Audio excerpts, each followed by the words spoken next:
ಸಂಡೂರಿನಲ್ಲೂ ಕೂಡ ಕಾಂಗ್ರೆಸ್ ಗೆಲುವನ್ನ ಕಂಡಿದೆ. ಎಷ್ಟು ಮತಗಳ ಅಂತರದಿಂದ ಕಾಂಗ್ರೆಸ್ನ ಅನ್ನಪೂರ್ಣ ಗೆಲುವು ಸಾಧಿಸಿದ್ದಾರೆ ನೋಡೋಣ.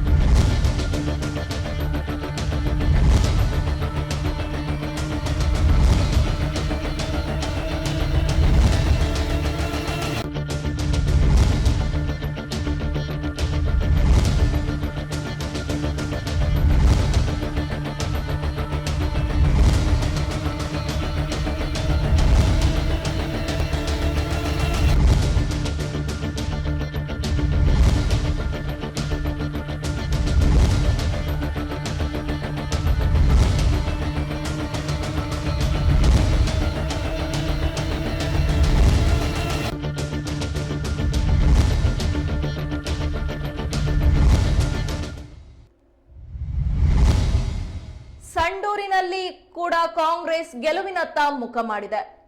ಸಂಡೂರಿನಲ್ಲಿ ಕಾಂಗ್ರೆಸ್ ಅಭ್ಯರ್ಥಿಯಾಗಿ ಬಳ್ಳಾರಿ ಸಂಸದ ತುಕಾರಾಂ ಅವರ ಪತ್ನಿ ಅನ್ನಪೂರ್ಣ ಅವರು ಕಾಂಗ್ರೆಸ್ ಅಭ್ಯರ್ಥಿಯಾಗಿ ಚುನಾವಣಾ ಕಣದಲ್ಲಿದ್ದರು.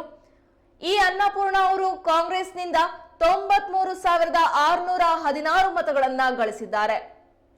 ಇನ್ನು ಬಿಜೆಪಿ ಅಭ್ಯರ್ಥಿಯಾಗಿ ಬಂಗಾರು ಹನುಮಂತ ಅವರು ಕಣದಲ್ಲಿದ್ದರು. ಬಂಗಾರು ಹನುಮಂತ ಅವರ ಪರವಾಗಿಯೂ ಕೂಡ ಸಾಕಷ್ಟು ಚುನಾವಣಾ ಪ್ರಚಾರಕ್ಕೆ ಬಿಜೆಪಿಯ ಎಲ್ಲಾ ರಾಜಕೀಯ ವ್ಯಕ್ತಿಗಳು ಕೂಡ ಬಂದು ಸಂಡೂರಿನಲ್ಲಿ ಮತ ಪ್ರಚಾರ ಮಾಡಿದ್ರು. ಆದ್ರೂ ಕೂಡ ಬಂಗಾರು ಹನುಮಂತ ಅವರು 9,649 ಮತಗಳ ಹಿನ್ನಡೆಯಿಂದಾಗಿ ಸೋಲನ್ನುಂಡಿದ್ದಾರೆ. ಇದೀಗ ಬಿಜೆಪಿ ಅಭ್ಯರ್ಥಿ ಬಂಗಾರು ಹನುಮಂತ ಅವರು 83,967 ಮತಗಳನ್ನ ಗಳಿಸಿದ್ದಾರೆ. ಈ ಮೂಲಕ ಸಂಡೂರಿನಲ್ಲೂ ಕೂಡ ಕಾಂಗ್ರೆಸ್ ತನ್ನ ಗೆಲುವಿನ ನಗೆಯನ್ನ ಬೀರಿದೆ. ಇನ್ನು ಬಳ್ಳಾರಿ ಸಂಸದ ತುಕಾರಾಂ ಅವರ ಪತ್ನಿ ಅನ್ನಪೂರ್ಣ ಅವರು ಬಿಜೆಪಿಯ ಬಂಗಾರು ಹನುಮಂತ ಅವರನ್ನ ಸೋಲಿಸಿ ಸಂಡೂರು ಕ್ಷೇತ್ರವನ್ನ ಕಾಂಗ್ರೆಸ್ ಉಳಿಸಿಕೊಂಡಿದೆ.